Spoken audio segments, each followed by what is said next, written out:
অর্থবছর 2016-17 থেকে 2025-26।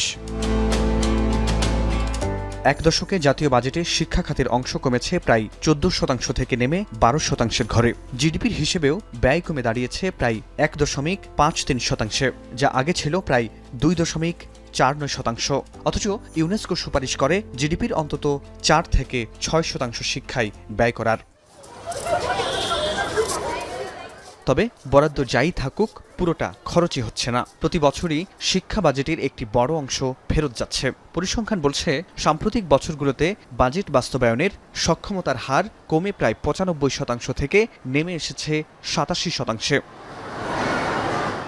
এর মধ্যেই নতুন পরিকল্পনায় শিক্ষা খাতে জিডিপির 5% বরাদ্দের লক্ষ্য নির্ধারণ করেছে BNP Sarkar. Hire Google TV. Smart living powered by Homey AI. শিক্ষা খাতে বরাদ্দ জিডিপির 5% নিয়ে যাওয়া, এটি আমাদের নির্বাচনী অঙ্গীকার। তবে প্রশ্ন উঠেছে বাস্তবায়নের সক্ষমতা নিয়ে। যেখানে জিডিপির 1.5% ব্যয় পুরোপুরি বাস্তবায়ন করা যাচ্ছে না, সেখানে 5% কতটা সম্ভব? শিক্ষাবিদদের মতে আগে বাস্তবায়নের সক্ষমতা বাড়াতে হবে। একই সাথে অপ্রয়োজনীয় প্রকল্প কমিয়ে গুরুত্ব দিতে হবে শিক্ষার গুণগত মান উন্নয়নে। একটি রোডম্যাপ তৈরি করতে হবে যে 3 বছর বা 2 বছর বা 4 বছরে তারা এই জিডিপির 5%-এ তারা পৌঁছাবেন। ইউটিলাইজেশন যেটা করতে হবে, যে বরাদ্দগুলো যেটা আপনি দিবেন সেটাকে সুন্দরভাবে যেন সুষম হয়। আপনার শিক্ষকের মান উন্নয়ন, শিক্ষার্থীর যে রিডিং ম্যাটেরিয়াল সেটার গুণগত শিক্ষা এরকম দিতে হবে। একই সাথে বিল্ডিংও বানাতে হবে।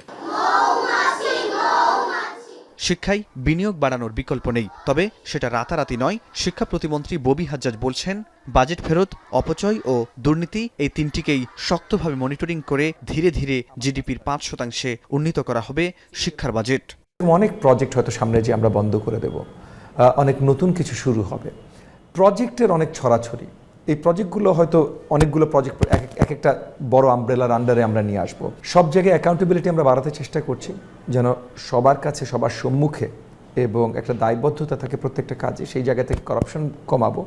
আর কাজ যদি ঠিকভাবে হয়, তাহলে যে বাজেটটা অরিজিনালি বরাদ্দ ছিল সেই বাজেটটার ইউজও সঠিকভাবে বাড়বে।